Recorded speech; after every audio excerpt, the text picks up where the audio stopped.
تکبیرا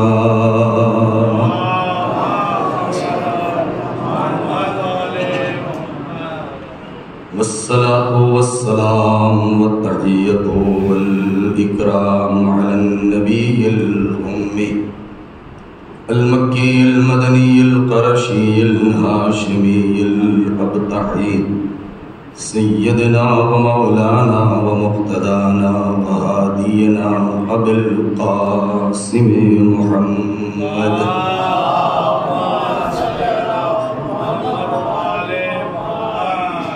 وعلى أهل بيته الطيبين الطاهرين المعصومين المظلومين الذين أذهب الله عنهم الرجس وطهرهم تطهيرا.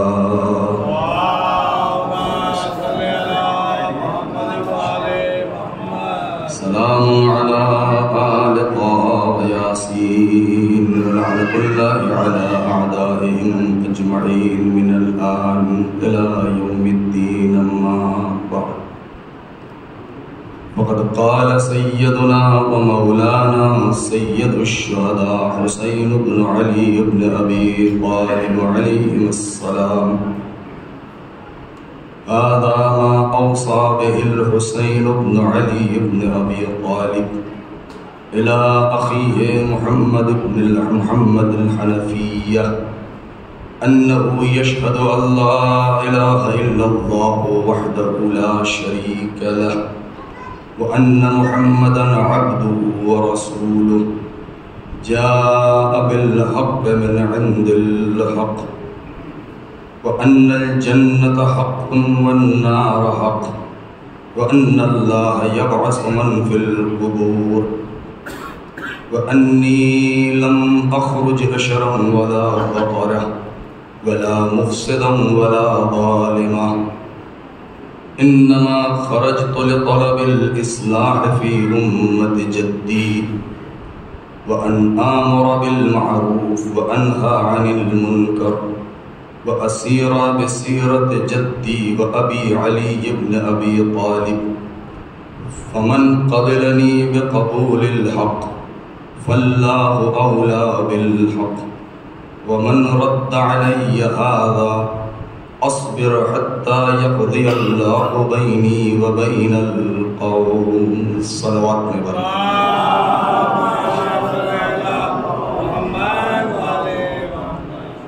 عزیزان محترم، رب ہدیت کا بے انتہا شکر، مولا کا کرم، شہزادی کی نوازشیں کہ خدا نے ایک بار پھر توفیق دیا یہ چند ایام میں آپ حضرات کی خدمت میں حاضر ہو سکوں. عنوان آپ کے پیش نظر ہے فضائل اہل بیت علیہم السلام عبادت کے آئینے میں. بغیر کسی تمہید کے، چونکہ مجھ سے قبل کعبہ جناب حیدر عباس رضوی صاحب جو موضوع لے کے چل رہے تھے اور جس فقرے کو انہوں نے عنوان کلام قرار دیا تھا، لہذا اسی سے متصل ہوتے ہوئے میں نے بھی سرکار سید الشہداء کے وصیت نامے کو اپنا سرنامہ سخن قرار دیا ہے تاکہ بات بھی مکمل ہو جائے اور چند ایسے رخ، ایسے پہلو کہ شاید ہمارے بچوں کے ذہن میں نہ ہو تو اس کی طرف اشارہ کیا جا سکے. جہاں کہیں بھی فضائل کا ذکر ہوتا ہے یا یہ لفظ فضائل جب ہم اور آپ سنتے ہیں تو پہلی منزل میں ہمارے ذہن میں جو خیال آتا ہے وہ یہ ہے کہ خطیب منبر پر جانے کے بعد بس ائمہ طاہرین علیہم السلام کے یا بالخصوص اور بالاخص مولا علی کے ان فضائل کو بیان کرے کہ جس سے خطیب کو داد و تحسین ملے، اور اس کے بعد بس وہ چند محدود واقعات، خیبر ہے، خندق ہے، آپ کے شجاعت ہے، آپ کی بہادری ہے، لیکن اگر حقیقت پر دیکھا جائے تو یہ جتنے بھی فضائل بیان کیے جاتے ہیں یہ فضائل نہیں ہیں، یہ نتیجہ فضائل ہیں۔ اصل فضائل مولا کے کیا ہیں؟ اصل ائمہ طاہرین کی جانفشانیوں کا جو نتیجہ ہے وہ کیا ہے؟ اصل ان کے مناقب کیا ہے؟ کیا امیر المؤمنین کی شجاعت صرف در خیبر کو اکھاڑنے میں محدود تھی؟ کیا پیغمبر اکرم کا معجزہ اور ان کے کمالات چاند کے 2 ٹکڑے کر دینے میں محدود ہے؟ نہیں، یہ وہ کمالات ہیں، وہ اعجاز ہیں، وہ کرامتیں ہیں کہ جو انہوں نے اپنی اس نفس کی طاقت کی بنا پر ہمارے سامنے رونما کیا ہے۔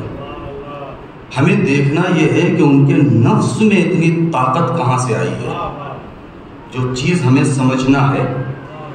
بس یہ مقدمہ بہت مختصر سمے آپ کے سامنے تھا کہ بات واضح ہو جائے بچوں کے لیے، تو میں آئندہ جب کوئی بات کروں تو وہ واضح رہے۔ وہ نفس کے اندر اتنی طاقت ان کے اندر کہاں سے آئی؟ یہ کمالات جو ان کے دیے گئے ہیں، پروردگار نے انہیں عطا کیے ہیں، وہ کس بنا پر اور کس بنیاد کے اوپر ہیں؟ آیا پروردگار نے انہیں بغیر کسی سبب کے اتنے بڑے فضائل اور کمالات اور مناقب اور اعجاز اور کرامتیں اور یہ سارے علم اور فضل اور قسمت اور یہ سب عطا کر دیا ہے؟ تو یہاں پر کاروان بشریت کی جو ہر بشر کے اندر جو پروردگار نے ایک جوہر عقل عطا کیا ہے، کوئی بھی انسان یہ سوچ سکتا ہے کہ اگر پروردگار نے مجھے یہ سب چیزیں عطا کر دی ہوتی تو میں بھی ایسا ہوتا۔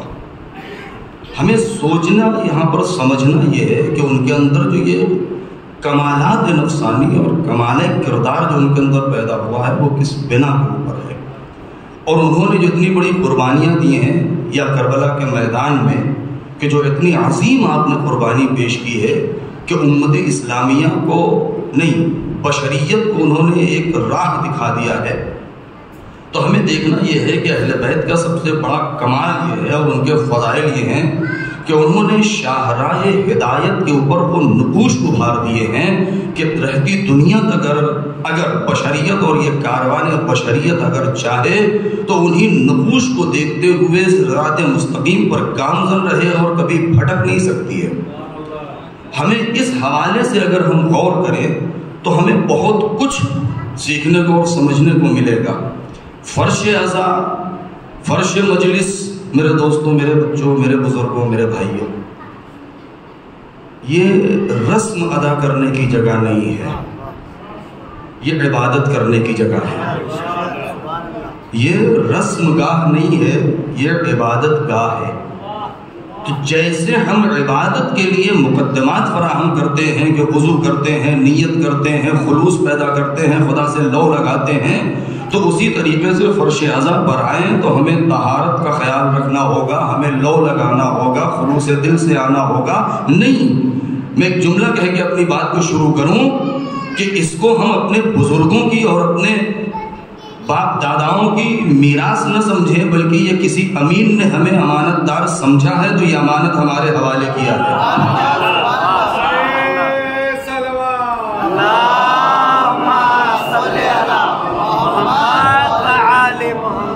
کسی امین نے ہمیں امانت دار سمجھا ہے تو یہ امانت ہمارے حوالے کیا ہے، لہذا ہماری آپ کی، ہمارے آئندہ آنے والی نسلوں کی یہ ذمہ داری ہے کہ اس امانت کو ویسے ہی ہم بچا کے آئندہ نسلوں تک اور قیامت تک پہنچائیں کہ جیسے ہمیں سید سجاد اور ثانیہ زہرا نے ہمیں عطا کیا ہے۔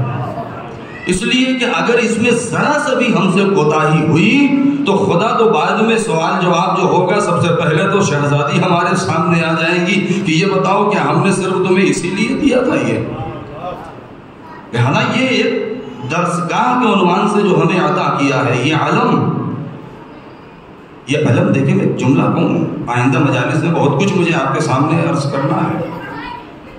علم کو ہم اتنا احترام سے چومتے ہیں، اس کو اٹھاتے ہیں، اس کا احترام کرتے ہیں، اس کی عزت کرتے ہیں، اس سے ہم ہاتھ اپنے مس کر کے اپنے چہرے پہ ملتے ہیں، اس سے ہم شفا طلب کرتے ہیں، اس کی ہوا ہم لیتے ہیں تاکہ ہمیں شفا مل جائے۔ ہمیں کیوں؟ اس لیے کہ بیماری جو ہمارے جسم میں ہو جاتی ہے، آنکھ میں درد ہوا، ماں نے بچے سے کہہ دیا کہ بیٹا جاؤ علم آج برآمد ہوں گے، علم کو جھومو اور اپنے آنکھ پہ مل لو تاکہ تمہاری بینائی صحیح ہو جائے، آنکھ کی تکلیف صحیح ہو جائے۔ کیوں؟ اس لیے کہ آنکھ میں جو درد ہے وہ ہمیں محسوس ہو رہا ہے، تو ہم نے علم کو ذریعہ بنایا اپنے آنکھ کی شفا کے لیے۔ لیکن اس کے اندر ذرا جائیں، ہم صرف سطحی نظر نہ رکھیں۔ میرے بچوں، میرے بزرگوں، میرے بھائیوں، اپنی فکر کو اتنا اونچا لے کے جائیں کہ ہم صرف اپنے جسمانی بیماری کی شفا کا سبب نہ بنائیں، بلکہ ہم یہ بتائیں کہ ہمارے کردار میں کہاں پر بیماری چھپی ہوئی ہے، ہمارے نفس میں بیماری کہاں چھپی ہوئی ہے، ہمارے کردار میں بیماری کہاں چھپی ہوئی ہے۔ حسین ابن علی نے اپنے بھائی عباس کو کربلا میں علم اس لیے نہیں دیا تھا کہ وہ انہیں تقدس عطا کر دیں تو قیامت تک یہ شفا بن جائے، نہیں، اس لیے عطا کیا ہے تاکہ قیامت تک نفوس اور ضمیروں کے اندر جو بیماری چھپی ہوئی ہے، نفاق کی، شرک کی، یزیدیت کی، وہ پروردگار عالم کی طرف سے حسین ابن علی ایک مسیحائے زمان بن کے آئے تھے۔ اس عالم کو کسی امین نے ہمارے حوالے کیا ہے، تو ہمیں اس عالم کے ہوا کو اور اس کے پرہرے کو ہمیں اس لیے بلند رکھنا ہے تاکہ یہ وقار اور عزت اسلام بن کے سربلند رہے۔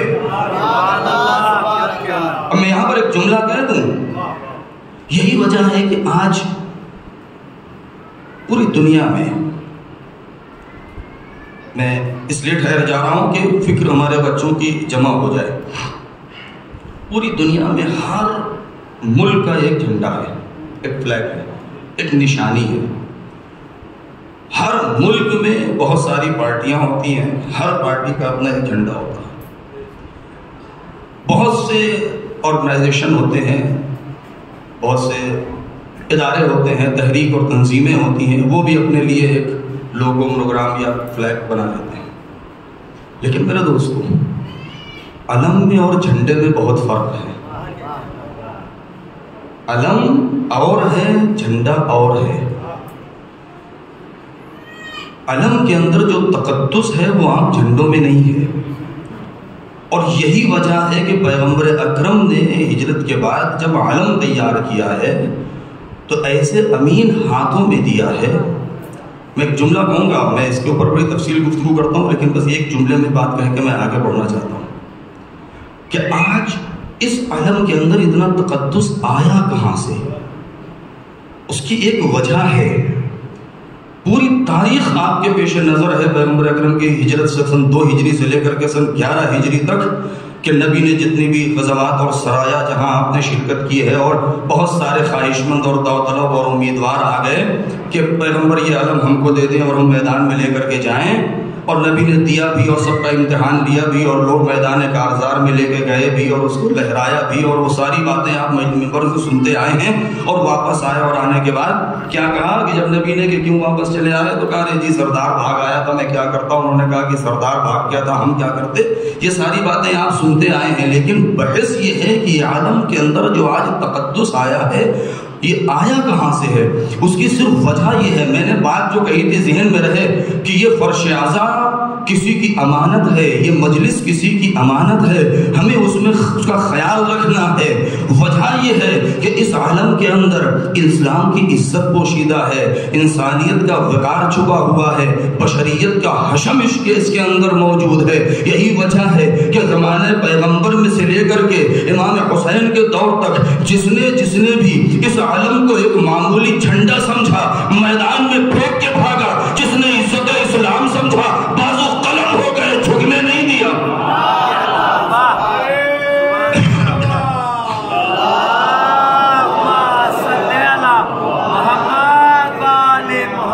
بس میں یہاں سے گریز کر کے اپنی اصل بات پر اور موضوع کے اوپر، فضائل اگر ہمیں سمجھنا ہے تو آل محمد کو جو یہ کمالات دیے گئے ہیں اور اس کمال کے اوپر جو فائز ہے وہ کیوں؟ وہ اس لیے کہ انہوں نے عبودیت کا حق ادا کیا ہے، انہوں نے بندگی کا حق ادا کیا ہے۔ کس انداز سے ذرا تصور کریں کہ جس کے اختیار میں پوری کائنات پروردگار نے رکھ دی ہو، زمین آسمان سورج چاند ستارے سمندر حشرات الارض حیوان انسان جنات سب جس کے قبضے قدرت میں ہو، اس کے اشارے پر چلتے ہوں، جو حیوانوں کی زبان بھی سمجھتا ہو، جس کے ہاتھ پر سنگریز کلمہ کے شہادتین پڑھنے لگے، ایک ایسے انسان کو کس بات کی ضرورت ہے؟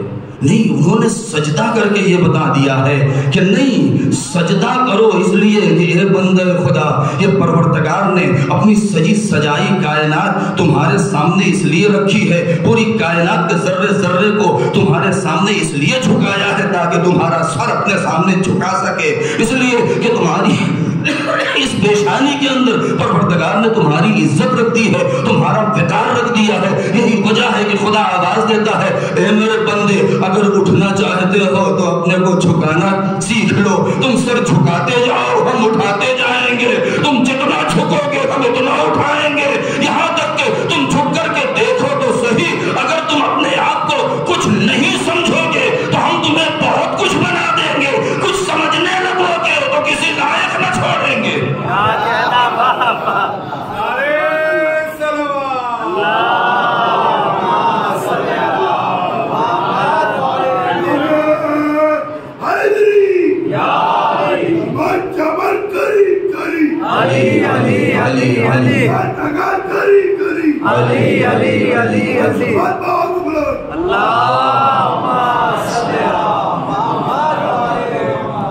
تو ہمیں اہل بیت کے کردار کو سمجھنا ہے، ہمیں اہل بیت کی سیرت کو سمجھنا ہے۔ یہ وصیت جو میں نے آپ کی خدمت میں جس کی تلاوت کی ہے سرکار سید الشہداء، ہمیں کربلا کو سمجھنا ہے۔ آج سے کئی سال پہلے توفیق ہوئی تھی، میں نے ہم سے پڑھا تھا، میں نے پورا اس میں وہ تاریخ کربلا کو سمجھنے کے لیے، لہذا کچھ دیکھیں فضائل اگر سمجھنا ہے اور کربلا کو سمجھنا ہے، ہم صرف مورخین کے لکھی ہوئی باتوں پر اور چند واقعات پر ہم اکتفا نہ کریں، ہمیں یہ دیکھیں کہ خود سرکار سید الشہداء نے کیا بیان کیا ہے۔ مصائب کربلا کے اگر آپ کو سمجھنا ہے، بجائے اس کے کہ ہم یہ کہیں کہ مقتل یہ لکھتا ہے، ابن مسلم نے کہا کہ ہم نے یہ دیکھا ہے، فلاں نے کہا کہ ہم نے ایسا دیکھا ہے، اس سے بہتر یہ ہے کہ خود ہم یہ بیان کریں کہ سید سجاد نے کیا بیان کیا ہے۔ امام باقر علیہ السلام بھی موجود تھے کربلا میں، انہوں نے کیا بتایا ہے کہ ہمارے اوپر کیا بیتی ہے۔ خود جناب زینب کبریٰ سلام اللہ علیہا کہ جو اس ام المصائب جن کے اوپر مصائب پڑے، انہوں نے کیا بیان کیا۔ اگر قسم خدا کی اگر صرف سرکار سید الشہداء کے صرف وہ جملے کہ جو آپ ہر شہید کی آواز پر جب گئے ہیں اور آپ نے جو جملہ فرمایا ہے وہاں، اگر اسی کو پڑھ دیا جائے نا، تو اگر کسی کے سینے میں بشریت کا دل ہے تو وہ دل پھٹ جائے گا۔ یعنی ہمیں ضروری نہیں ہے کہ ہم کسی کو رلانے کے لیے، دیکھیے ایک جملہ کہنا چاہتا ہوں چونکہ یہ مجمع اس لائق ہے، منبر پر آنے کے بعد ہم مصائب پڑھیں، مصائب ڈھائیں نہیں۔ اور فرمایا آپ نے، کیونکہ اہل بیت وہی کے اوپر ویسے ہی بہت مصیبتیں ہیں، لہذا ہم بہت احتیاط کی ضرورت ہے۔ میں اس میدان میں نہ جاؤں، سرکار سید الشہداء نے کیا فرمایا، یہاں سے اصل بات، یہ وصیت نامہ جو آپ روزانہ قبلہ و کعبہ مجھ سے پہلے وہ ایک جملہ پڑھتے تھے، یہ وصیت نامہ وہ ہے کہ جب سرکار سید الشہداء مدینے سے نکل رہے تھے تو آپ نے جناب محمد حنفیہ کو اور چند اور بھی رجال بنی ہاشم تھے جن کو مدینے میں آپ نے روکا۔ کیوں؟ اس لیے کہ ہمارے پاس جوان مجھ سے سوال کرتے ہیں کہ کیوں وہ نہیں گئے کربلا، تو خود سرکار سید الشہداء نے روکا تھا کہ تاکہ مدینہ رجال بنی ہاشم سے بالکل خالی نہ ہونے پائے، کیونکہ بعض مخدرات مدینے میں رہ گئی تھی، لہذا ان کی حفاظت، جیسے جناب ام سلمہ یا دیگر۔ تو آپ نے تحریر کیا فرمایا ہے کہ غور کریں، ہمیشہ ہم اور آپ سنتے آئے اور پڑھتے آئے ہیں کہ امام نے فرمایا انی لمخرج شرم ولا بقرہ ولا مفسدم ولا ظالمہ، کہ ہم فساد پھیلانے نہیں جا رہے ہیں، ہم شر پسندی کے لیے نہیں جا رہے ہیں، ہم اس لیے جا رہے ہیں، ہم اس لیے نہیں۔ ابتدا کہاں سے کیا ہے امام نے؟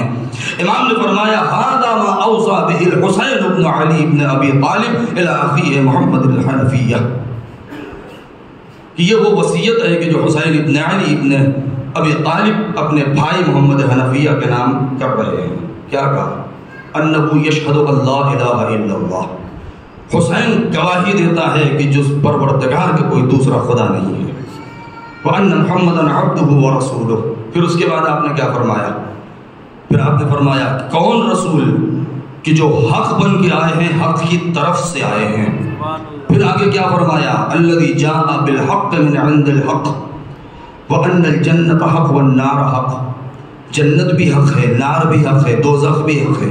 وان اللہ یبعث من فی القبور، اور پروردگار جتنے بھی دفن ہونے والے ہیں، بہائے جانے والے ہیں، جلائے جانے والے ہیں، ریزہ ریزہ ہو جانے والے ہیں، جتنے بھی دنیا سے چلے جانے والے ہیں، چاہے کسی مذہب کے ہوں، چاہے مسلم ہو، چاہے مومن ہو، چاہے کافر ہو، چاہے مشرک ہو، چاہے ملحد ہو، پروردگار ہر ایک کو ایک دن اٹھانے والا ہے اور ان کے کالبد میں روح پھونک کر کے ان کے اپنے سامنے کھڑا کرے گا تاکہ پوچھ سکے الم اعہد الیکم یا بنی آدم الا تعبدوا الشیطان. اے بنی آدم، کیا ہم نے تم سے عہد و پیمان اور وعدہ نہیں لیا تھا کہ ہرگز شیطان کے بہکاوے میں نہیں آؤ گے؟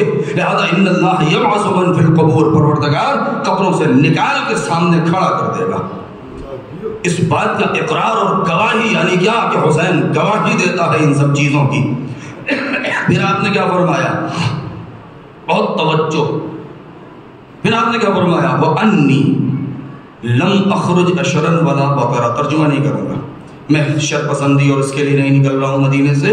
وَلَا ظَالِمًا وَلَا مُفْسِدًا، نہ تو ظلم کرنے نہ فساد پھیلانے کے لیے. إِنَّمَا خَرَجْتُ لِطَلَبِ الْإِصْلَاحِ فِي أُمَّةِ جَدِّي. بس اسی پر مجھے آج گفتگو کر لینا تھوڑی دیر. میں اپنے نانا کی امت کو سدھارنے جا رہا ہوں، اس میں اصلاح کرنے جا رہا ہوں. اس کا مطلب کیا ہے؟ اس کا مطلب یہ ہے کہ سدھار اسی وقت سدھار کی ضرورت پڑتی ہے جب اس میں بگاڑ آ گیا ہو. غور فرمایا آپ نے؟ بھائی پیغمبر اکرم نے 23 سال زحمت کی ہے کہ جب نبی نے کوہ فارا اور غار حرا سے باہر تشریف لے آئے اور اس کے بعد ابتدائی چند آیتوں کی تلاوت آپ نے فرمائی، اور اس کے بعد جب پیغمبر نے نماز پڑھی تو صرف 3 لوگ، نبی، جناب خدیجہ اور سرکار مولا کائنات. اور اس کے بعد جب نبی دنیا سے جا رہے ہیں تو جانے سے 2-2.5 مہینے پہلے غدیر کے میدان پہ 1.25 لاکھ کا مجمع. اور اس کے بعد جب دنیا سے جا رہے ہیں تو مدینے میں جو اصحاب اور مکے میں اور یمن میں اور بصرہ میں اور شام میں اور کوفے میں اور تمام لوگ پھیل چکے تھے، ان کی تعداد کئی لاکھ ہو گئی تھی. یعنی ایک سے شروع ہوا اور یہ لاکھوں میں ہو گئے، اور سب یہ کہہ رہے ہیں کہ ہم نبی کے اوپر ایمان لے آئے ہیں اور ہم قرآن کی تلاوت کر رہے ہیں اور ہم عبادت کر رہے ہیں اور ہم مومن ہو گئے ہیں اور ہم مسلمان ہو گئے ہیں. اب نبی دنیا سے چلے گئے سن 11 میں، واقع کربلا ہے سن 61 میں. 50 سال گزر چکے. اس 50 سال میں آپ صرف تقریباً 45 سال، ایک رکھیے 5 سال امیر المومنین کی حیات طیبہ، 4 سال 9 مہینے. اب آپ یہ بتائیں کہ حسین ابن علی جو اعلان کر رہے ہیں کہ میں امت کو سدھارنے جا رہا ہوں، اس کا مطلب یہ ہے کہ اس 50 سال کے اندر وہ امت اس ڈگر سے، اس شاہراہ سے، اس جادے سے، اس ہائی وے سے بھٹک کے کہیں اور چلی گئی تھی جہاں نبی نے لا کے کھڑا کیا تھا. تو اس کا مطلب یہ ہے کہ اب ہمیں ایک ایک چیز کو دیکھنا ہوگا کہ بگاڑا کس نے امت کو. بہت توجہ چاہتا ہوں، امت کو کس نے بگاڑا. اگر ہم اس چیز کو ہم سمجھ لیں کہ امت کو بگاڑا کس نے. اب یہاں پر جو 4 افراد جو گزرے ہیں کہ جس میں امیر المؤمنین بھی ہیں، مجھے زیادہ اشارہ صرف کرنا ہے تو امیر المؤمنین کی وہ حکومت جو 4.5 سال کی تھی، آج تک دنیا اس بات کے اوپر افسوس کفی افسوس مل رہی ہے. میخائیل نعیمہ کہتا ہے، شبل شمیل کہتا ہے، جرجرداب کہتا ہے، جرجی زیدان کہتا ہے، یہ سب غیر مسلمان ہیں. جب علی کی زندگی کو پڑھتے ہیں تو کہتے ہیں اے دنیا تیرا کیا بگڑ جاتا اگر اپنی پوری طاقت سمیٹ کے ایک علی اور ہمارے حوالے کر دیتی. یہ کیوں کہہ رہے ہیں یہ لوگ، کیوں کہہ رہے ہیں؟ یہ چاند کو دیکھتے ہیں، یہ سورج کو، یہ ستاروں کو، یہ زمین کو، یہ سمندر کو، یہ کہکشانوں کو دیکھ کے یہ حسرت سے کیوں سینے پر ہاتھ مار کے کہتے ہیں ایک دنیا ایک علی اور میرے حوالے کر دے. کیوں؟ اس لیے کہ دنیا کبھی کسی برے کو نہیں چاہے گی. بہت توجہ. اگر علی نے کچھ معاذ اللہ برا کیا ہوتا تو یہ دنیا کیوں کہتی کہ ایک علی اور ہمارے حوالے کر دے. تو مولا علی کا یہ دنیا کا یہ کہنا اس بات کی دلیل ہے کہ علی نے جو کیا وہ انسانیت کے لیے کیا ہے، علی نے جو کیا وہ بقائے بشریت کے لیے کیا ہے. لہذا اب مولا علی کی ذات کو اگر ہٹا دیا جائے تو حسین ابن علی جو کہہ رہے ہیں میں امت کو سدھارنے جا رہا ہوں، اس کا مطلب یہ ہے کہ علی کے علاوہ جتنے آئے ہیں انہوں نے امت کے اندر بگاڑ کیا ہے، اصلاح نہیں کیا. ہمیں سمجھنا ہوگا ایک ایک چیز کو. تو اب بگاڑا کیسے؟ اب اس میں مجھے کچھ نہیں، بات میں انشاءاللہ آئندہ مجالس میں، تاکہ آخری مجلس میں ایک نتیجہ آپ کے حوالے رکھ سکوں۔ امام کا آخری جملہ کیا ہے، اس کے بعد کیا ہے؟ میں شر پسندی کے لیے نہیں جا رہا ہوں، میں فساد کے لیے، ظلم کے لیے نہیں۔ پھر خرجت لطلب الاصلاح وان آمر بالمعروف وانہی عن المنکر، میں نیکیوں کا پرچار کرنے، نیکیوں کا حکم دینے، نیکیوں کو پھیلانے، اچھائیوں کو پھیلانے جا رہا ہوں اور برائیوں سے روکنے جا رہا ہوں۔ پہلے ہی مقصد جو آپ نے بیان کیا، اس کا مطلب کیا ہے؟ اس کا مطلب یہ ہے کہ برے افراد اتنے زیادہ ہو چکے تھے کہ ان کے اندر سے برائیوں کو ختم کرنا تھا اور انہیں اچھا بنانا تھا۔ وہ اسیرت سیرت جدی و ابی علی ابن ابی طالب، اور آپ نے کیا فرمایا کہ میں اس لیے جا رہا ہوں تاکہ اپنے نانا رسول اور اپنے باپ علی کا کردار اور ان کی سیرت اور انہی کے رولز اور انہی کے قوانین اور انہی کے نیم کو دنیا کے سامنے رکھوں اور انہی کی سیرت کو پیش کروں۔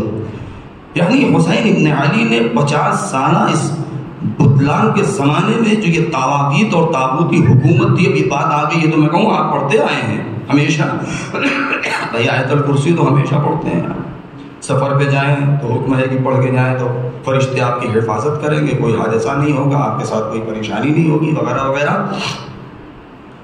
نماز وحشت پڑھتے ہیں، اس میں بھی آیت الکرسی پڑھتے ہیں، ویسے بھی ہر نماز کے بعد پڑھنے کا حکم ہے، ثواب بہت زیادہ ہے، گھر سے نکلے تو پڑھیں۔ تو اس میں کیا ہے؟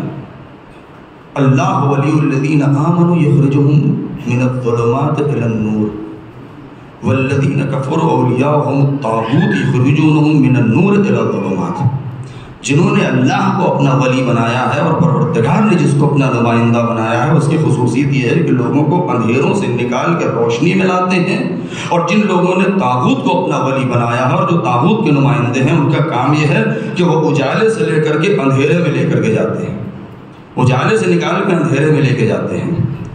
تو ابھی اگر ہم اس چیز کو سمجھ لیں تو اگر طاغوت کی ڈیفینیشن آپ کو سمجھنا ہے، اس کی جو پریبھاشا ہے وہ کیا ہے؟ طاغوت اصل کہتے اسے ہیں کہ ولی یہ خدا کے ہوتے ہوئے اگر کہیں کوئی بھی دعوی سلطنت کرے تو اسی کو طاغوت کہتے ہیں۔ اب پیغمبر اکرم نے اگر غدیر کے میدان میں علی کی ولایت کا اعلان کر دیا، صلوات پڑھنے پر محمد و آل محمد،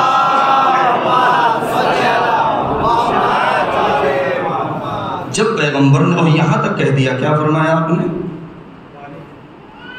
یہ فرمایا آپ نے کہ جب آپ نے یہ فرمایا کہ من کنت مولاہ فہذا علی مولا، اس کے بعد اللہم والی من والا وعاد من عادا، یہ پوری باتیں ہو چکی، تو آپ نے آخر میں کیا فرمایا؟ فلیبلغ الحاضر الغائب والوالد ولدہ، کہ آج سے لے کر کے جو یہاں موجود ہیں وہ اس حکم کو جو نہیں ہے ان تک پہنچائیں۔ ہر باپ کی ذمہ داری ہے کہ وہ اپنے بچوں تک پہنچائے قیامت تک۔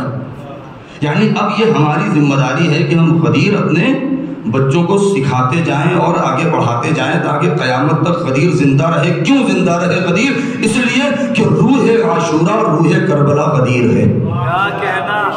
روح عاشورہ اور روح کربلا غدیر ہے، اس لیے کہ جب اس تخت خلافت اور سلطنت کے اوپر نہیں، ایک جملہ کہہ دوں، میں نے یہ جملہ کئی بار کہا ہے، مجھے نہیں معلوم میں نے آپ کے درمیان اس جملے کو دہرایا ہے نہیں۔ اگر طاغوت اور ولی یہ خدا کو ہم نے پہچان لیا، اور آج کے زمانے میں بھی آپ دیکھیں تو پوری دنیا میں جو جتنے بھی طاغوت ہیں وہ سب کے سب حملہ کس کے اوپر کر رہے ہیں؟ ایک جو ملک ہے کہ جس نے شیعوں کی لاج رکھی ہوئی ہے، جس کے دم سے آج پرچم اسلام بلند ہے، جس کی وجہ سے آج عزاداری کی آبرو باقی ہے، جس کی وجہ سے آج کم سے کم کلمہ علی ولی اللہ اور کلمہ شہادتین باقی ہے۔ واقعاً یعنی ہم تعجب کرتے ہیں اس بات کے اوپر کہ ایک ایسا ملک کہ جس میں ایک ایسا سرپرست کہ جس کا دل، جس کے سینے میں پورے عالم انسانیت کا دل دھڑک رہا ہے، یعنی پوری دنیا کا درد اپنے سینے میں لیے ہوئے ہے۔ خداوند عالم سلامت رکھے اور ان کا سایہ برقرار رکھے رہبر معظم، کہ جو واقعا اور ہماری دعا ہے کہ یہ پرچم اور یہ انقلاب مہدی سے مل جائے، ورنہ اگر آج کے حالات کے اوپر ہم اور آپ غور کریں تو دنیا جس سمت میں لے جا رہی ہے، خدا نہ خواستہ، بلکہ میں یہاں پہ ایک جملہ کہہ دوں تاکہ بات تشنا نہ رہ جائے اور میں بھولنے نہ پاؤں، جو بات مجھے بہت حساس ہے وہ کیا ہے؟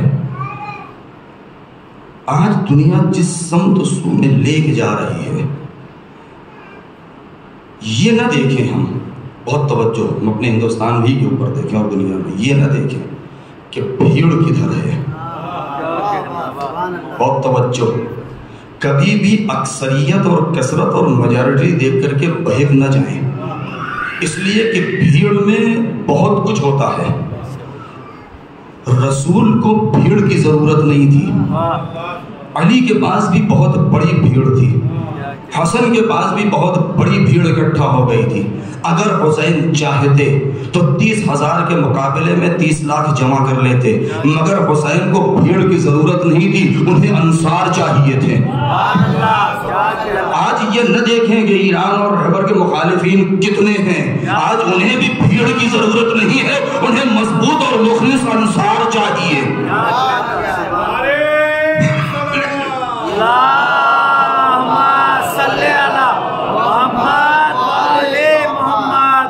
ہم اس چیز کو سمجھیں، روح آزاداری، روح عاشورہ، روح کربلا بدیر ہے۔ اگر ہم نے اسی کو سمجھ لیا تو ہمارے اندر وہ قوت آ جائے گی، وہ پاور اور وہ صلاحیت آ جائے گی کہ دشمن ہمارا سر کبھی جھکا نہیں سکتا ہے۔ لہذا میں یہ بات اپنے آگے بڑھاتا رہوں۔ لہذا حسین ابن علی نے جو اگلا جملہ کہا وہ کیا کہا؟ وہ اسیر بسیرت جدی و ابی۔ اب غور فرمائیں، یہاں پر آپ کو ہم لے کے جائیں پیچھے، سن ہجری کون سا؟ سن ہجری 23، سن ہجری 23 ہے اور سن ہجری 13 ہے، یہ دو میں واقعہ جو ہوا کہ جب رسول کے مسند پر جس نے بھی قدم رکھا اور جس نے بھی سنبھالا اس کو اپنے اندر صلاحیت سمجھتے ہوئے یا جیسے بھی، تو اس نے اپنے بعد والے کے لیے کیا شرط رکھی کہ میرے بعد جو بھی اس مسند کو سنبھالے گا اور اس خلافت کو سنبھالے گا اور اس سلطنت کو سنبھالے گا، اس کے لیے ضروری ہے کہ وہ ہم سے پہلے جو گئے ہیں وہ کتاب خدا اور سیرت شیخین پر عمل کرے، یعنی جو گزشتہ دو ہیں انہوں نے وہ سیرت شیخین پر عمل کیا جائے گا۔ حسین ابن علی نے میدان کربلا میں اپنی ایک وصیت جو مدینے سے کر کے نکلے ہیں اور کربلا میں جو آپ نے تقاریر کی ہیں اس کے اوپر اگر غور کرے تو آپ نے فرمایا نہ سیرت شیخین کی ضرورت ہے نہ کسی اور کے سیرت کی ضرورت ہے، اگر امت میں اصلاح چاہیے وہ اسیر بسیرت جدی و ابی، امت اتنی بگڑ گئی ہے کہ کسی کی سیرت میں اتنا دم نہیں ہے کہ اصلاح کر سکے، اگر اصلاح ہو سکتی ہے یا سیرت نبی کے ذریعے یا سیرت علی کے ذریعے۔ صلوات پڑھے بر محمد و آل محمد۔ اللہم صلی علی حیدری یا علی جبر کری کری علی علی علی علی نگر کری کری علی علی علی علی اللہم صلی علی محمد و آل محمد یا علی یا علی یا علی مدد حیدری۔ کیونکہ جب حق بولتا ہے، جب حق بولتا ہے، ٹھیک ہے، باطل کتنا ہی شور کیوں نہ مچائے، کتنی ہی بڑی بھیڑ کیوں نہ ہو، حق کی طرف کم بھی ہوں گے تو وہ ڈریں گے نہیں، لیکن حق پرست اگر کم بھی ہوں گے مگر ایک بھی بول دے گا تو پوری بھیڑ گھبرا جائے گی۔ ہم نے دیکھا کہ پوری دنیا مل کے رہبر کی مخالفت اور اسلام کی اور تشیع کی مخالفت کر رہی ہے، ولایت فقیہ کی، مگر جب علی کا حقیقی چاہنے والا اور نمائندہ ایک مرتبہ جب زبان کھولتا ہے اور صرف اتنا کہہ دیتا ہے کہ 25 سال کے بعد اسرائیل نہیں رہے گا، تو اسرائیل کے اندر ایسا زلزلہ اور تزلزل پیدا ہو جاتا ہے۔ صلوات پڑھے بر محمد و آل محمد۔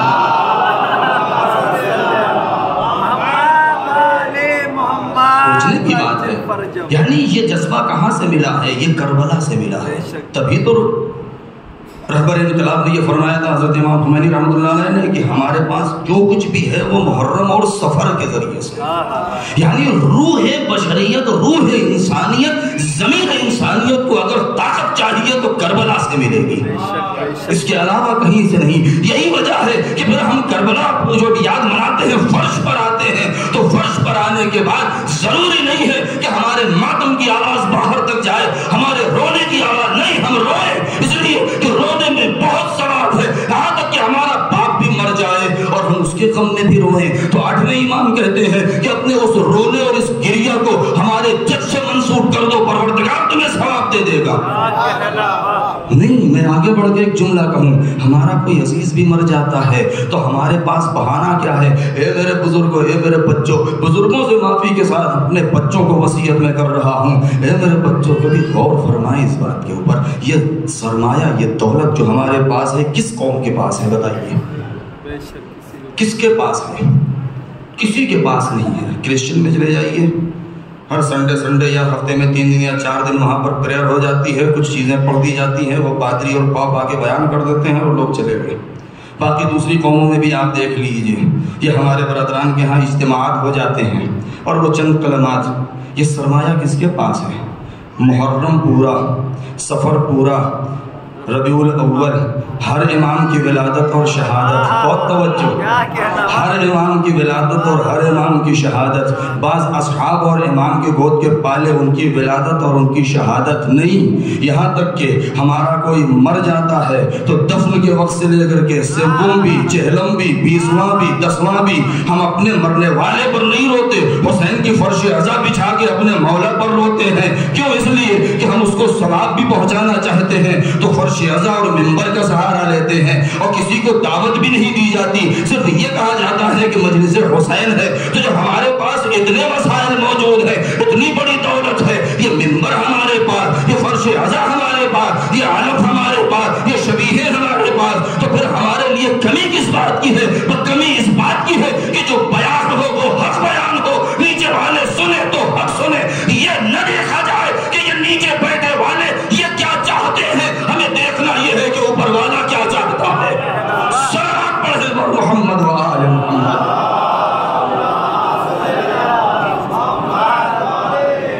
یعنی اتنے موقع ہیں ہمارے پاس امت کی اصلاح کے لیے، ائمہ کے فضائل اور مناقب بیان کرنے کے لیے۔ لہذا حسین نے کیا کہا کہ اپنے نانا اور اپنے باپ کی سیرت قائم کرنے جا رہا ہوں۔ وہ سیرت، اب چونکہ نانا کی سیرت آ گئی ہے، لہذا یہیں پہ بات ختم کر کے میں مصائب سے نزدیک آ جاؤں گا، تاکہ وقت 1 گھنٹے سے کم میں بات کو مکمل کروں۔ مگر آئندہ مجلس بہت غور سے سنیں، اس لیے کہ موضوع میں لے کے چلنا چاہ رہا ہوں۔ ایک ہمارے معاشرے میں کچھ چیزیں ایسی بیان کی گئی کہ ہمارے جوانوں کے ذہن میں بہت عجیب و غریب سوالات پیدا ہو جاتے ہیں۔ مثلا ہمارا ایک عقیدہ جو بہت مضبوط اور محکم ہونا چاہیے، وہ ہے عقیدہ مہدویت۔ عقیدہ مہدویت کیا مطلب ہے؟ خلاصہ اور شارٹ میں اگر ایک لفظ میں کہوں، اس کا مطلب یہ ہے کہ ہمارے دل کو تقویت ہے، ہمارے بازوؤں میں طاقت ہے، ہمارا سر بلند ہے۔ کیوں؟ اس لیے کہ ہم یہ جانتے ہیں، ہم مانتے ہیں کہ ہم لاوارث نہیں ہیں، ہمارا کوئی سرپرست ہے۔ سبحان اللہ۔ ہم لاوارث نہیں ہیں بلکہ کوئی وارث ہے کہ جو یہ کہہ رہا ہے کہ اے میرے چاہنے والوں، خبردار تم یہ مت سمجھنا کہ ہم تم کو دیکھ نہیں رہے ہیں، اگر ایک لمحے کے لیے تمہارے اوپر سے نظر ہٹا لیں تو تمہارا وجود ختم ہو جائے۔ اس کا مطلب یہ ہے کہ اگر آج ہم قائم ہیں، اگر آج ہم برقرار ہیں، تو کسی کی نگاہ ہے کہ جو ہمیں سپر کیے ہوئے ہیں، ہمیں بچائے ہوئے ہیں، ہمیں ہماری حفاظت کر رہی ہے۔ مگر اسی عقیدے کے دشمن جو اس وقت چال چل رہا ہے وہ یہی ہے کہ ہمارے لوگوں کے درمیان سے عقیدہ مہدویت میں اس طریقے کے شبہات، ایسے سوالات ڈال دیے جائیں کہ جان پریشان ہو جائے۔ مثال کے طور پر اکثر یہ کہا گیا، ارے جی امام آئیں گے تو کیا ہوگا؟ بھائی امام آئیں گے تو یملأ الارض قسطا وعدلا، کہ امام دنیا کو عدل اور انصاف سے بھر دیں گے۔ کما ملئت ظلم و جورا، جیسے ظلم و جور سے بھری ہوئی ہے۔ ٹھیک ہے؟ دوسرا جو حصہ ہے، اس پر دشمن بڑی تیزی سے کام کر رہا ہے کہ دشمن خود بخود دنیا کو ظلم و جور سے بھر رہا ہے۔ ہمارا کام یہ ہے کہ ہم عدل و انصاف سے اس کو بھرنے کے لیے کہ جو آئے گا اس کی مدد کے لیے تیار رہیں۔ ہمارا کام یہ ہے کہ جو عدل و انصاف سے بھائی امام جب آئیں گے تو کیا اکیلے آنے کے بعد، دیکھیے میں ایک جملہ کہوں، امام آئیں گے تو معجزے کے ذریعے سے حکومت نہیں بنائیں گے۔ امام کرامت دکھا کر کے اور چھومنتر اور پھوک چھوڑ کر کے نہیں کر دیں گے۔ امام کو کردار کی ضرورت ہوگی، امام کو سپاہی چاہیے، امام کو انصار چاہیے ہر میدان میں۔ لہذا ہر انسان جس فیلڈ میں بھی کام کر رہا ہے یہ نیت رکھے کہ ہم اس فیلڈ میں کام کر رہے ہیں تو اس لیے کر رہے ہیں کہ ہم انجینئر ہیں، ہم ڈاکٹر ہیں، ہم خطیب ہیں، ہم مولوی ہیں، ہم پیش نماز ہیں، ہم مؤذن ہیں، ہم مزدور ہیں، ہم کسی بھی طبقے میں ہیں۔ جب امام آئیں گے تو امام کو ہر قسم کے لوگوں کی ضرورت ہوگی، امام کو ہر قسم کے لوگوں کی ضرورت ہوگی تو ہم امام کے کام آئیں گے۔ ایک منزل تو یہ ہوگی۔ دوسری منزل کیا ہے؟ بڑی آسانی سے کہہ دیا جاتا ہے حضور کہ جب امام آئیں گے تو کیا کریں گے؟ آنے کے بعد تلوار چلائیں گے اور ایک دم سے آپ خون خرابہ اور قتل عام کر دیں گے اور 1/3 2/3 دنیا مار دیں گے اور 70,000، سب سے پہلے تو ہم ہی لوگوں پر بات کہی جاتی ہے کہ 70,000 مولویوں کو قتل کر دیں گے، ٹھیک ہے، اور اس کے بعد پھر 70,000 اتنے اور پھر 80,000 اتنے۔ کبھی غور فرمایا ہے آپ نے؟ ہم مہدویت کو اگر بیان کریں دوسرے کے سامنے، ہمارا مقصد کیا ہے؟ ہم امام کے وجود اور ان کے ظہور کو بیان کریں تو خوف اور ڈرا کے کیوں بیان کریں؟ اس لیے کہ ہم کیوں یہ بیان، دیکھیں یہی وہ چیزیں ہیں دشمن جس سے سوئے استفادہ کرتا ہے، جس کو مس یوز کرتا ہے۔ وہ کیا ہے؟ ارے بھائی وہ امام آئیں گے تو آپ وہ تلوار چلائیں گے اور میزائل مار دیں گے۔ بھائی اگر امام کو تلوار ہی چلا کے حکومت کرنا ہوتی اور 1/3 2/3 دنیا کو مار کے اور ڈرا دھمکا کے حکومت کرنی ہوتی تو آج تو بڑا آسان ہے، 4-5 ایٹم بم مار دیں، سارے لوگ ایسے ہی خوفزدہ ہو جائیں گے، کوئی بھی دھوس دکھا کے حکومت کر لے۔ امام ڈرا کے اور قتل عام کر کے حکومت نہیں، کمال امامت یہ ہوگا کہ حق پیش کر کے حق کے اندر اتنی کشش پیدا کر دیں گے کہ وہاں پر دشمن کو نہیں، دشمن کے اندر سے دشمنی کو ختم کریں گے۔ نہیں میں جملہ کہوں، کسی کو ڈرا کے مہدویت کے عقیدے کے اوپر نہ لے آئے۔ ہم یہ نہ کہیں کہ امام ذوالفقار لے کے آئیں گے، صرف ذوالفقار اور تلوار دکھا کے ہم امام کے ظہور کا انتظار کیوں کریں اور قوموں کو دعوت دیں؟ اگر امام ذوالفقار لے کے آئیں گے تو اسی کے ساتھ ساتھ سیرت پیغمبر بھی تو لے کے آئیں گے، اخلاق نبوی بھی تو لے کے آئیں گے، سیرت حسینی بھی تو لے کے آئیں گے، سیرت رحمانی اور حسین رحمانی بھی تو لے کر کے آئیں گے۔ ہم وہ رخ کیوں دکھا رہے ہیں، ہم یہ رخ کیوں نہیں دکھا رہے ہیں؟ کیوں؟ اس لیے ہمیں اگر اس چیز کو ہم عاشورہ سے ملائیں جا کے، تو جہاں روح عاشورہ غدیر، کربلا روح غدیر، وہیں سے اسی عاشورہ کا یہ انقلاب ہے جو انقلاب مہدی سے ملنا ہے۔ ہم اس چیز کو سمجھیں تب جا کے ہمیں فضائل اہل بیت سمجھ میں آئیں گے، کمالات اہل بیت ہمیں اس آئینے میں دیکھنا ہے، ورنہ 2 انگلیوں پر اور ہاتھ پر دروازے خیبر تو 1400 سال سے دکھایا جا رہا ہے۔ ہم صرف قوت بات، ہم اس میں انکار نہیں کر رہے ہیں، یقیناً ان کے پاس قوت تھی، یقیناً ان کے پاس طاقت تھی، جس کے آنکھوں کے اشاروں کے اوپر مدار میں برجوں کے اندر کہکشانوں میں ستارے اپنا راستہ بدل دیں۔ ہم اس کے طاقت کا انکار نہیں کر رہے ہیں، لیکن ہمیں اس چیز کو سمجھنا ہے کہ جو انہوں نے کردار پیش کیا ہے، جو انہوں نے اپنا کیریکٹر، جو انہوں نے اپنی سیرت ہمارے سامنے رکھی ہے۔ میں نے کبھی کسی مجلس میں شاید یہی بھوپال میں فتح گڑھ میں نہیں جملہ کہا تھا، بات آ گئی ہے میں کہہ کے رکھتے ہیں صاحب کہ ہم آل محمد کے کمالات کو کسی ایک چیز میں محدود نہ کر دیں کہ علی کو کہیں کہ ان کی انگلیوں میں اتنی طاقت تھی کہ در خیبر 2 انگلیوں سے اکھاڑ لیا، نہیں، تو اگر علی چاہتے تو 2 انگلیاں بڑھانے کی بھی ضرورت نہیں تھی۔ اگر مولا چاہتے تو 2 انگلیاں بھی بڑھانے کی ضرورت نہیں تھی۔ بھائی جو وما تشاؤون الا ان یشاء اللہ، کیا مصداق ہو جس کو پروردگار عالم نے جس کے نفس کو لے کر کے اپنی مرضی عطا کر دی ہو، تو پروردگار کو کوئی کام کرنے کے لیے اپنا ہاتھ بڑھانے کی ضرورت نہیں ہوتی ہے۔ لہذا جب علی کے پاس مشیت الہی ہے تو پھر علی کا ایک اشارہ اور آنکھوں کا اشارہ ہی کافی تھا۔ اگر مرحب کو قتل کر دیا ہے تو ہم یہ نہ کہیں اگر ستارہ آ گیا، اگر سورج پلٹ گیا، نہیں، یہ علی کے کمالات کی آخری منزل نہیں ہے، بلکہ یہ تو سورج کی اپنی مجبوری تھی کہ علی حکم دے تو اسے پلٹنا پڑے گا، کیونکہ اگر پلٹے گا نہیں تو کرے گا کیا؟ اس کے پاس کوئی دوسرا راستہ نہیں ہے۔ کیوں؟ اس لیے کہ اگر سورج کو چمکنا ہے اور اسے روشنی چاہیے تو سورج کو علی کے چہرے کی زیارت کرنی پڑے گی۔ اگر ستاروں کو ایک مدار پر رہنا ہے تو فاطمہ کے گھر کا طواف کرنا پڑے گا۔ اگر زمین کو قرار چاہیے تو آل محمد کے قدموں کو چومنا پڑے گا۔ ایک صلوات پڑھے بر محمد و آل محمد۔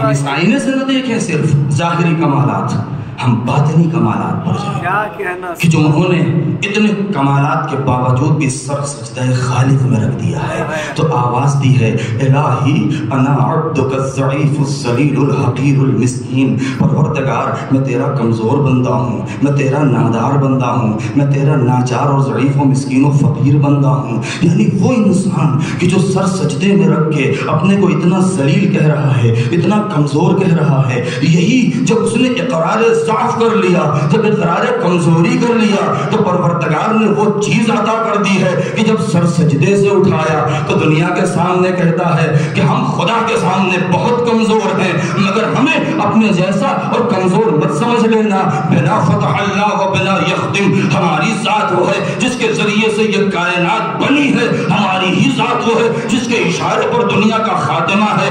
بنا ينزل الغیث و یمسک السماء، ہماری وہ ہے کہ جس کے اشارے پر بارش کے قطرات گرتے ہیں، جس کے ذریعے آسمان ٹھہرا ہوا ہے۔ ایک صلوات پڑھیں بر محمد و آل محمد۔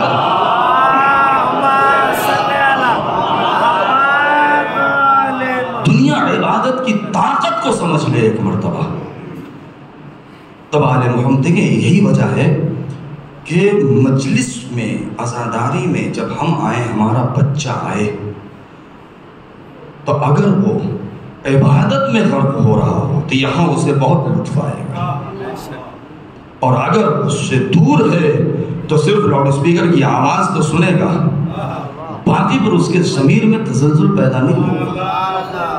اس لیے کہ عبادت وہ چیز ہے کہ جو روح کو وہ بالیدگی عطا کر دیتی ہے کہ جو حسین کے مشن کو سمجھ سکے۔ یہی وجہ ہے کہ جس نے حسین کو مشن کو سمجھا وہ نماز سے دور نہیں بھاگے گا، اور جو نماز کے قریب جائے گا وہ جان بوجھ کے خود بخود وہ فرش ازا تک آ جائے گا۔ یعنی یہ دونوں چیزیں لازم و ملزوم ہیں عزاداروں۔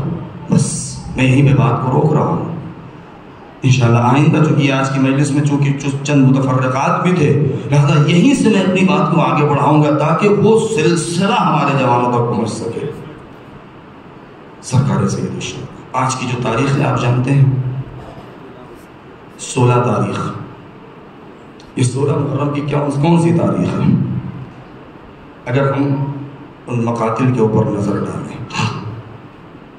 آپ ذرا تصور کریں، رونے کے لیے ایک ایک منظر کربلا کا ہمارے لیے کافی ہے۔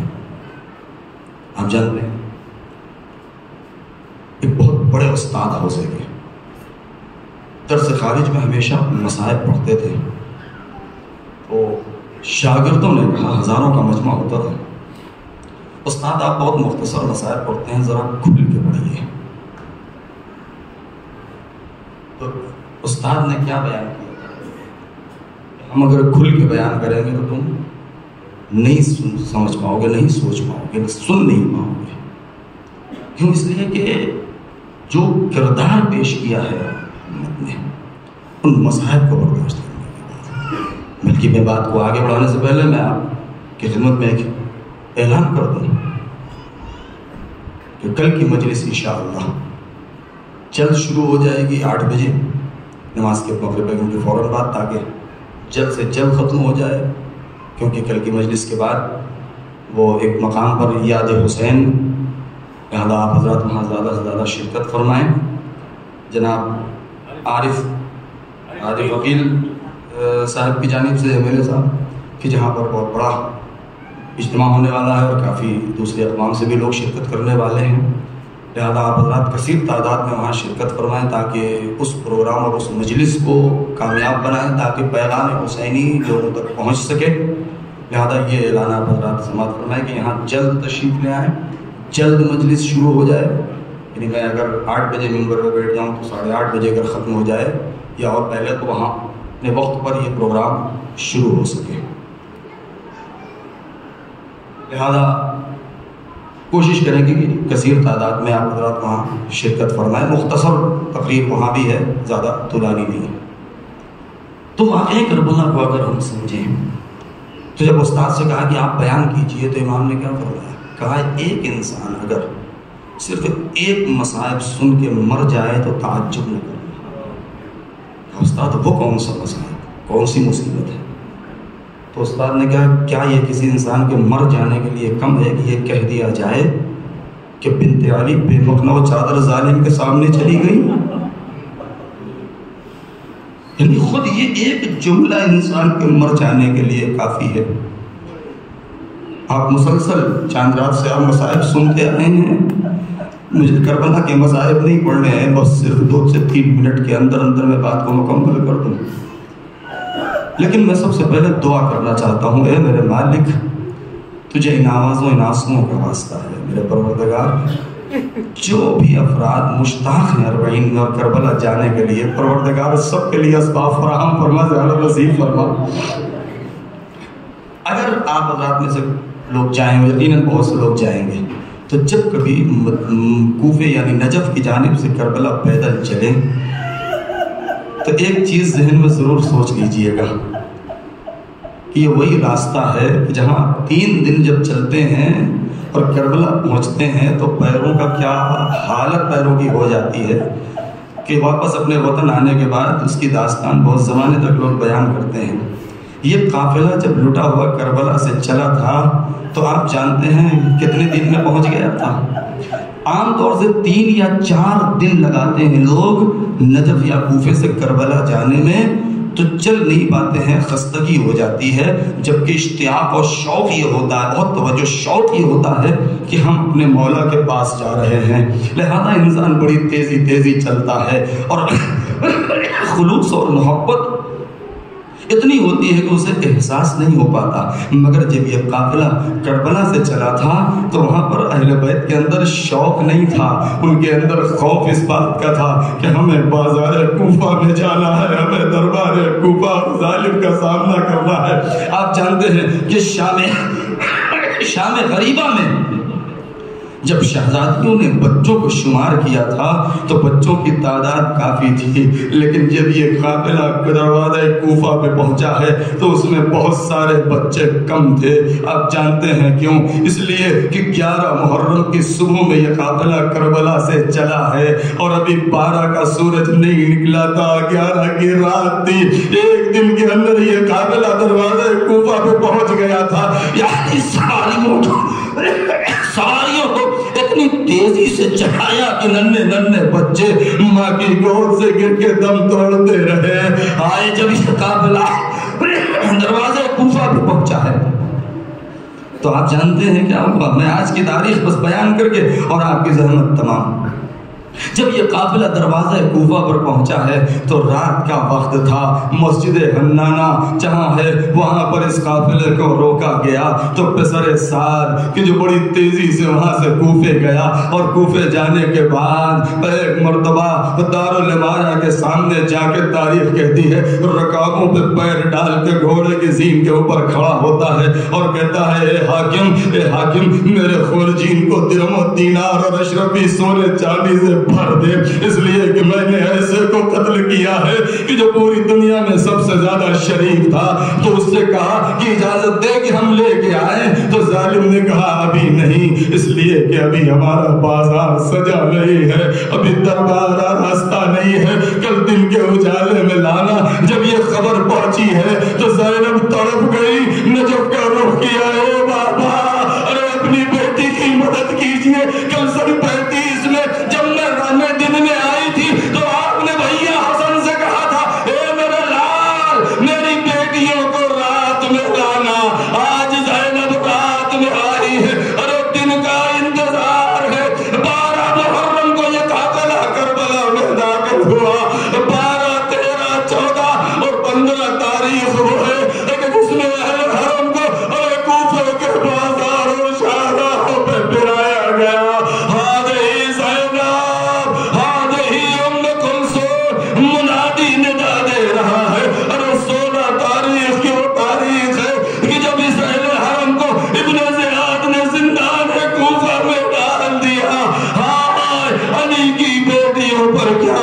مصیبت پڑی، جس شہر کی شہزادی تھی آج اسی شہر کے زندان میں رسم بستہ مصیبت زدہ، وا حسینہ وا علیہ وا محمدہ